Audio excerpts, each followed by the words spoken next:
this is Jo from Maths Tutor Me. Today we're doing coordinate geometry, and if you joined me last lesson, we learned how to complete a table of ordered pairs and use the table to sketch the graph of the equation that we were given. Today what we want to do though, we are given a complete table of values here, and we want to find out what the equation would be that represents those ordered pairs there. So there's a couple of tricks that you can use to help you work this out. Now in most straight line equations, which is what we're looking at the moment, we may times out x value by a number, or we could add or subtract something on. So if we multiply our x value, the y values are going to go up by that number. So because these y values are jumping up, if you look at them, they're all jumping up by 3. That means that I'm actually going to have 3x as part of my equation. 3 times by the x value, 3x.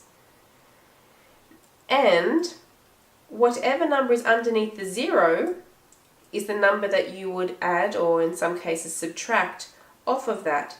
Now because there's a 0 underneath, there's actually nothing that we need to add or subtract. So the equation for this table is that we take the x value and we multiply it by 3. And you can check that. If I start with 2, 2 times 3 does give me 6. 4 times 3 does give me 12. Okay, so remember those little tips and they will help you find these equations. But it only works if your x values are going up one at a time like this. If you have x values that are jumping around all over the place, then you have to be a little bit more careful. But let's use our method that we've just talked about for these other tables here. So in B, my x values are going up here. We got from -1. The numbers across the bottom, they're only creeping up one at a time. So my x value has just been multiplied by 1. So I can just call that x, because x multiplied by 1 is still just an x. And underneath my 0, I have a 5. So I need to add on 5 to my x value to get my y value. Let's check it. If I start with 2, 2 plus 5 does give me 7. Check it for -1. -1 plus 5 gives me 4. So it works. Let's try again for C. Looking at the numbers, what are they going up by? Oh, going across the bottom here, they're jumping up by 2. So it means I'm going to have y is equal to 2x, and the number underneath the 0 is -1. Okay, so that looks like a pretty good equation. Let's check it. Let's try it for 1. 2 times 1 is 2, minus 1 gives me 1, so it works. Moving on to D. These numbers across the bottom are jumping up by 3. So we're going to have 3x, and the number underneath the 0 is a 4, so plus 4. Let's check it with the 2 this time. 3 times 2 is 6, plus 4 does give me 10. Keeping moving down to E now. This time the numbers are going up by a constant amount, well actually they're going down. So actually this time I need to multiply by a negative number because they're going down by 1. So it'll be a -1 times by x, or negative x, because they're going down. And underneath the 0 I have a 2, so plus 2. Now I can write it like that, or if you prefer, we could also write that as 2 minus x. They are both correct, either one would be acceptable. So let's check with the 1. Let's use this one. -1 plus 2 gives me 1. Okay, and the last one here, F. Again, my numbers are going down. So I'm going to be multiplying by a negative number. They're going down by 2. So it's going to be a -2x. Now this time I don't have the 0. The 0 is missing from this table. So I could continue my pattern because I've got 5, 4, 3, 2, 1 here. 0 would be the very next number I could squeeze it in here and work it out.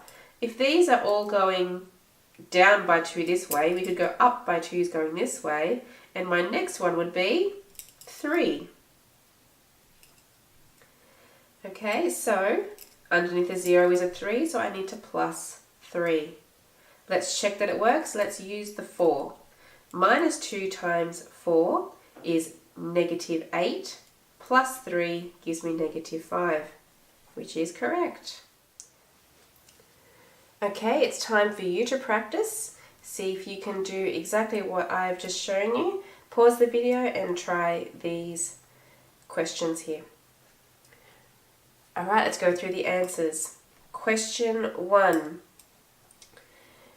These numbers across the bottom, the y values, they're going up by 1.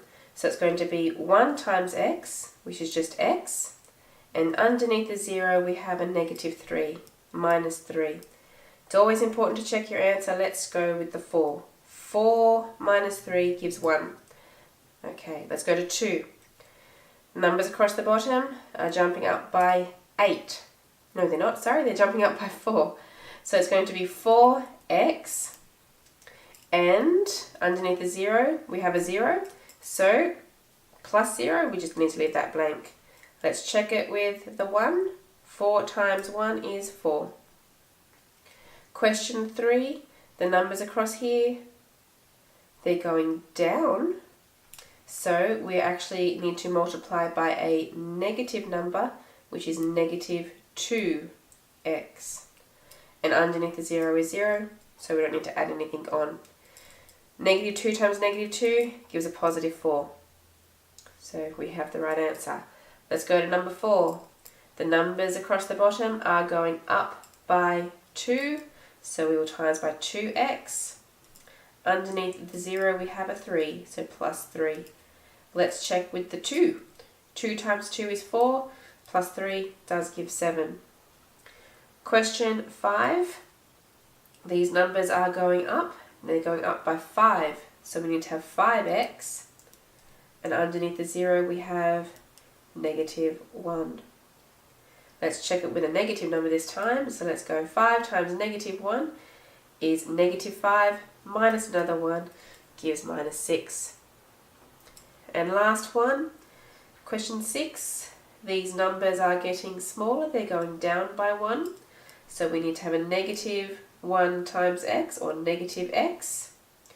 And underneath the 0 there's no 0. So let's squeeze it in here. What would 0 have been? These are all going up by 1 if we go this way, so that would be a positive 1 there. So plus 1.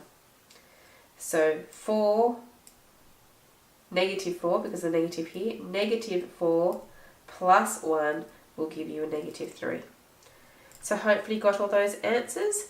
That's the end of my lesson today. Join me next time for another coordinate geometry video. Bye for now.